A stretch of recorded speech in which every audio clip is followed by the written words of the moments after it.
Hello everyone, আজকের গল্পটি শুরুর আগে সবাইকে happy new year. Story name new ইয়ারের রোমান্স। জেকে তেকে কল করে বলল, রাত 11টার পরেই হোস্টেলে চলে আসো জান, নিউ ইয়ারের খাবার তোমাকে দিয়েই শুরু করব। এই শুনেতে বলল, 2023-এর নিউ ইয়ারে তো খাবার দিয়েই শুরু, আজকে তুমি আমাকে আর আমি তোমাকে দিয়ে শুরু করব জান।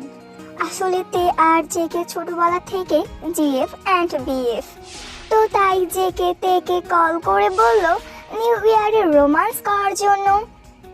রাত 11:50 বাজে। জেকে আর তে দুজনেই হোস্টেলের সামনে রোমান্স করার জন্য একদম রেডি। দুজনেই রুমের দরজা খুলে ভিতরে ঢুকলো। তারপর জেকে তের জামা কাপড় সব খুলে দিল। জেকে, তাড়াতাড়ি খোলো জান, আমি আর দরজা ধরতেই পারছি না। আমার কিন্তু ভয় লাগছে জেকে।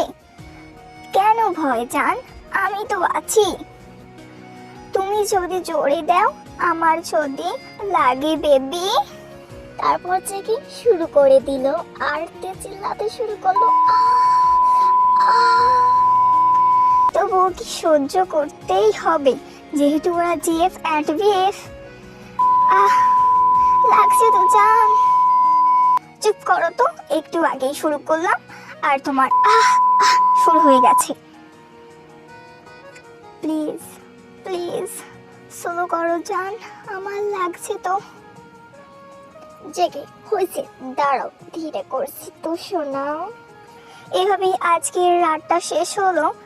আর তোমাদের বলি, জিএফ অ্যান্ড বিএফ থাকলে শুরু করো তোমরাও নিউ ইয়ারে রোমান্স। পরের দিন সকালবেলা তে জেকে কল করে বলল, আমার মাথা ঘোরাচ্ছে, বমি বমি ভাব, আমি মনে হয় প্রেগনেন্ট।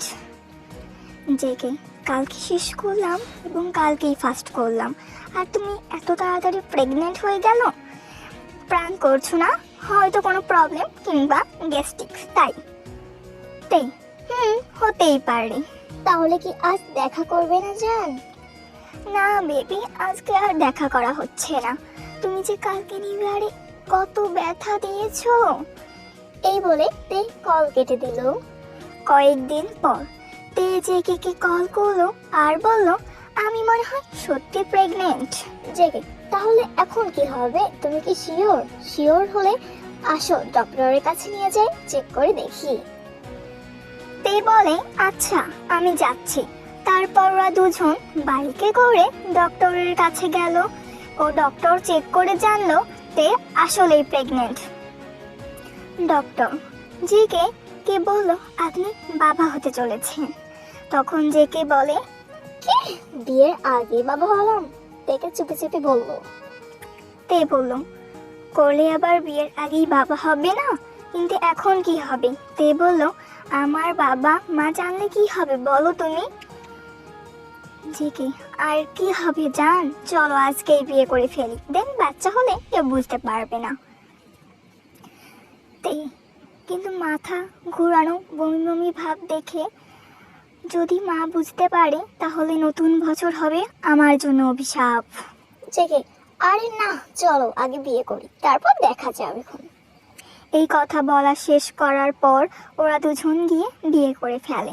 বাসায় জানাজানি হয়ে যায়। ওরা বাসায় যাওয়ার আগ মুহূর্তেই তুর্য ভাইয়া গিয়ে বলে দেয় তে আর জেকে এর বাবা মাকে।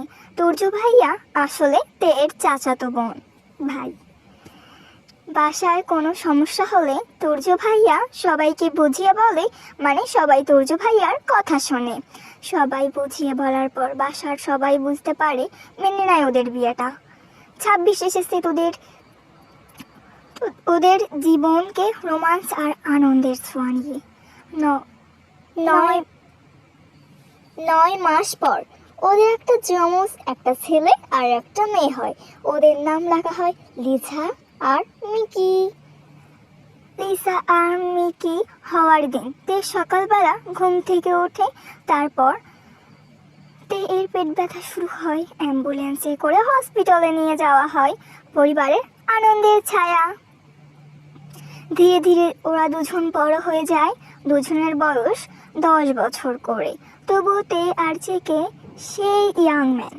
কারণ ওরা তো খুব কম বয়সে বিয়ে করেছিল, দুজনের মধ্যে এখনো সেই আগের মতো রোমান্স আছে।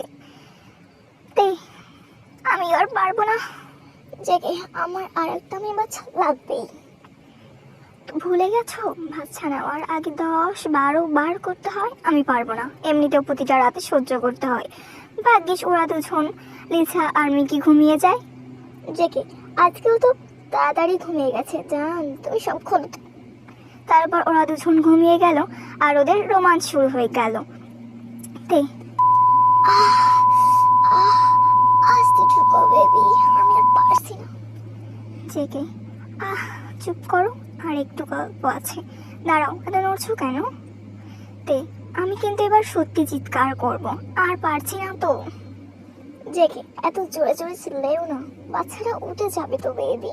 এই বলতে না বলতে মিকি উঠে লিছাকে ডাকে। মিকি, লিছা দেখ না আম্মু আর আব্বু কি করছে, ওদিকে তাকাইস না লিছা। মিকি বলে, লিছা কি করছে? আমি তো কিছুই দিয়ে বুঝতে পারছি না। আব্বু আম্মুর উপরে, আম্মু জামা কাপড় নাই কেন? বাচ্চাদের কথা শুনে জেগে লজ্জা পেয়ে শার্ট পরতে থাকে, আর অন্যদিকে তে লজ্জা পেয়ে বাইরে যেতে বলে। বাচ্চারা তো চলে গেল বাইরে। সো গাইস, পরের পার্টি কি হবে জানতে হলে কমেন্টস করো। Next part happy new year শেষ না, বরং শুরু। Bye bye everyone.